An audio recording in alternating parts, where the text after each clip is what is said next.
চলমান কোটা আন্দোলন নিয়ে গত শুক্রবার আমিরাতের বিভিন্ন প্রদেশে মিছিল করেন বাংলাদেশি প্রবাসীরা। রাজতন্ত্রের এই দেশটিতে এমন কর্মকাণ্ড অপরাধ বলে বিবেচিত হওয়ায় আবুধাবি ফেডারেল আপিল আদালতের রায় অনুযায়ী ৫৭ জন বাংলাদেশিকে বিভিন্ন মেয়াদে সাজা দেওয়া হয়েছে।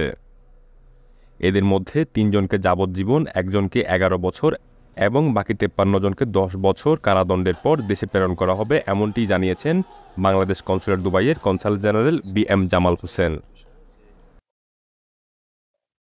অন্যদিকে এতদিন বাংলাদেশিদের লেবার এবং শ্রমিক ভিসা বন্ধ থাকলেও ডাক্তার, প্রকৌশলীর মতো উচ্চ সার্টিফিকেট তথা স্কিল ভিসাগুলো ছিল সম্পূর্ণ উন্মুক্ত। তবে হঠাৎ গত রবিবার থেকে বাংলাদেশিদের কোনো প্রকার নতুন ভিসা ইস্যু হচ্ছে না। এই বিষয়ে এখনও আমিরাত সরকার কর্তৃক কোনো বিবৃতি না আসায় বাংলাদেশ মিশনও নিশ্চিত করে বলতে পারছেন না বাংলাদেশিদের সকল প্রকার ভিসা বন্ধ হওয়ার মূল কারণ। যে বাংলাদেশিদের জন্য ভিসা বন্ধ হয়েছে কি হয়নি, এটি সুনিশ্চিতভাবে কোনো খবর আমাদের কাছে নেই। এটি যদি হয়, এটি আমাদের জন্য একটি অনেক বড় একটি ডিজাস্টার হবে, তা আমরা প্রত্যাশা করি এটির জন্য একটি সাময়িক সিদ্ধান্ত হয়।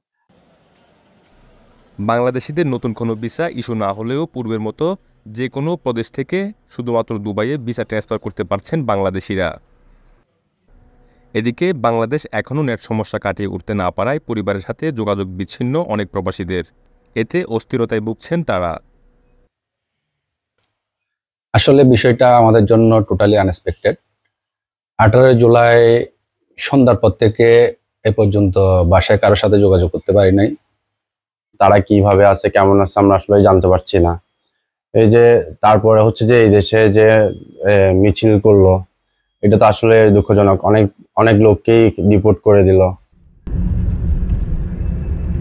ইতিমধ্যেই আমিরাতের আইন লঙ্ঘন না করার জন্য বাংলাদেশ দূতাবাস, বাংলাদেশ কনস্যুলেট, স্থানীয় প্রশাসন সতর্কতা জারি করেছে।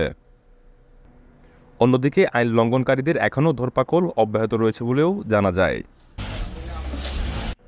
প্রবাসীরা প্রত্যাশা করছেন দ্রুত বাংলাদেশ এ সমস্যা কাটিয়ে উঠবে।